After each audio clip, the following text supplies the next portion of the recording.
Hey, I'm Bianca, and this is my purpose journey story. God has been having this on my heart to share for quite some time now, but I've been scared. So today I'm just going to go out here and say it. This is my story of trials, triumph, and transformation. It's a story of how I went from aimlessly living for myself to victoriously living for God. And there's some highs and lows in between, but I'm trying to give you the whole story. This might have to get broken up into a couple parts, but we'll see. In this video, I'm going to teach you about why I became a life coach. Partially, I'm going to tell you about why I'm so passionate about helping people find their purpose, and hopefully give you more insight into who I am as a person, so you know my coaching style and what I'm all about. So this is me. I grew up in church since I was a little girl. I was saved in elementary school. I never really had a real relationship with Jesus though. I knew about him. I knew what he was all about. I knew the things that you're not supposed to do as a Christian, right? Don't drink, don't smoke, don't have sex. But I didn't know and have a real relationship until I was in my 20s, my mid to late 20s. I am married. I got married to my husband in 2015, so I have that, I guess, going for me. And I also work full-time as a mechanical engineer. So this whole life coaching side hustle thing, it's not my full-time gig. I'll tell you how I got into that in this video. But I spend a majority of my time focusing on mechanical engineering right now. That's what I work on. So my life mission is to educate, encourage, and empower you busy woman of God, how you can discover and follow your God-given purpose so you can make a real impact on the lives of people in your family, workplace, and community. So basically what that means is I help you to find your purpose and do something meaningful with your life. I wish I started there. I wish that was my thing from the very beginning, but of course it wasn't. So I'm going to keep it real. For me, there were a couple obstacles that were in my way to get me to this point of walking in my purpose.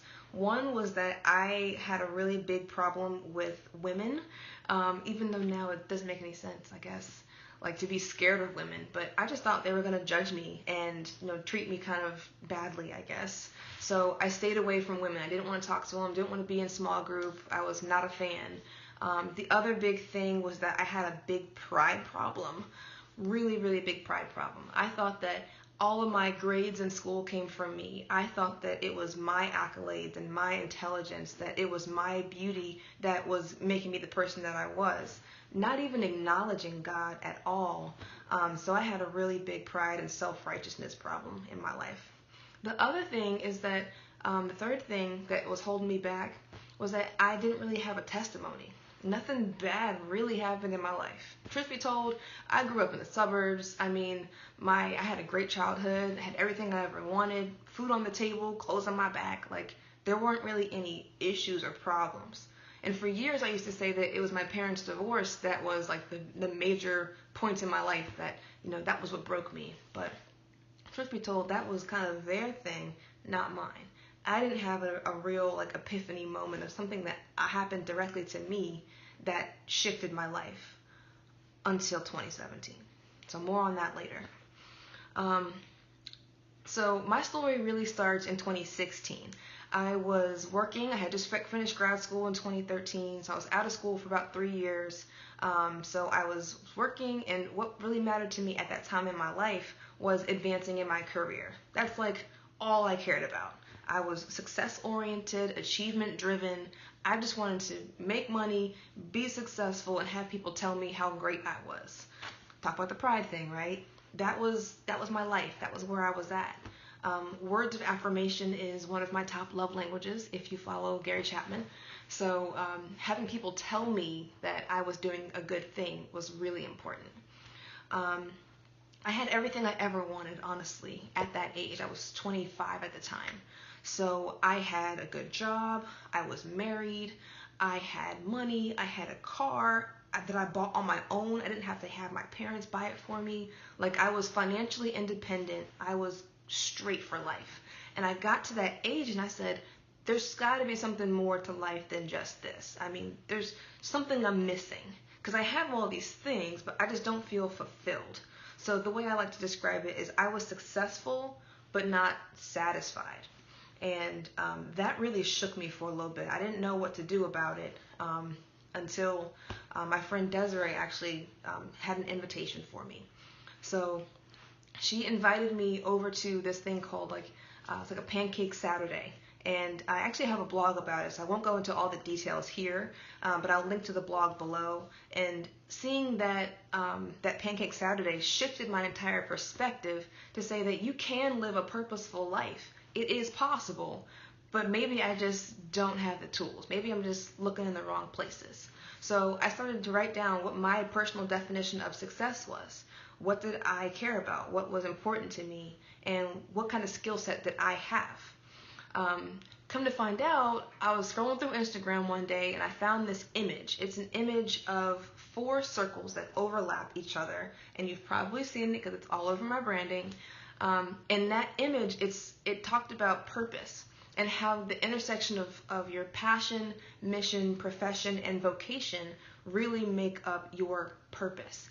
And when I saw that, I was like, wow, that's exactly what I'm missing. That's what I need to put into my life. That combined with a Bible study I was doing at the time really transformed and changed my perspective on life. So at the time we were doing a Bible study at my church. Told y'all I was not really into talking with women, but my best friend Jasmine was doing a small group Bible study, so I joined, and I wanted to try to get out there. So in 2016 rather, we were doing a study on evangelism, and it's one of those things where I didn't really know much about it because, again, I told y'all, I didn't have a testimony. Nothing bad happened in my life. But in this study, I learned that part of what we do as Christians is we're supposed to be telling our story so that we can bring people in and tell them the story of Jesus. So I was like, wow, that's pretty cool. Well, why would I want to do that, though? Like, what does it matter if I, tell my story? What does that have to do with anything? And apparently it has everything to do with everything. So that's where I first got introduced, I guess, to the study of evangelism and then learning to share. That's where I also found out about the Great Commandment and the Great Commission, which basically tells us to love God, love people, and make disciples. Also, things that I learned about, but it was in Bible school forever and ever ago. I didn't really go back to it. And here I was, 25 years old, I need this in my life. So at that time, that's kind of where I transformed into. And I was reading more about that Great Commandment, Great Commission, and just digging through the Bible. And I said, this right here, combined with that image that I saw, those things go together, and that's how you find purpose. That's how you can do God's work in the world, but also having a fulfilled and joyful life. And so my friend Jasmine and I put together this workbook literally overnight, and we called it Seeking Purpose. So that little workbook was 20 pages, mostly just in Microsoft Word. Started just me typing up some stuff, praying over some stuff, putting Bible verses in it. That became the beginning of what is now Path to Purpose. So I don't want to go into too much detail. I'll probably do another video, honestly, on how all that happened. But what I learned after doing that was that I actually brought this Seeking Purpose workbook in front of some other women, and they were like, wow, this information is great. We'd love to do it over a longer period of time. Can you share this information over a conference or maybe a weekend-long retreat? And I was like, look, y'all, first of all, I'm scared of talking to women in the first place. But second of all, I don't know the first thing about planning a retreat. I've never done this in my life. I'm an engineer. I know numbers, I know math, I know people, I guess, but I didn't know how to plan something of that massive. So when 2017 started, in the beginning of that year, I started doing more Bible studies and really asking God to use me, to use me, change me, and really shift things in my life. So one of the instrumental Bible studies that I studied was called Dangerous Prayers by Craig Groeschel. That's also available on YouTube, so I can add a link to that here as well. But basically, it goes through Psalm 139, and it's how David was asking these questions and praying to God. He said, search my heart, God, know me. So search me was one. He said, break me, and he also said, use me. So those 3 things are basically what I stepped through. And I was like, God, whatever you need, like, I'm here. I'm your girl. I'm your servant. Whatever you need, I'm about it. Search my heart. Anything that you find in my heart that's not of you, Lord, take it away. Break me to the essence so I can be changed and used by you. I prayed that prayer. Y'all, when you pray that dangerous prayer, get ready, because stuff is going to happen and stuff's going to shift in your life. Just be prepared. So I pray that God would use me for his glory, and he did. So I feel like this is a good spot to stop at because we're at 10 minutes. And so I'm going to do a part 2 of this video so you can catch it and learn about the rest of my story. All right, I'll talk to y'all later.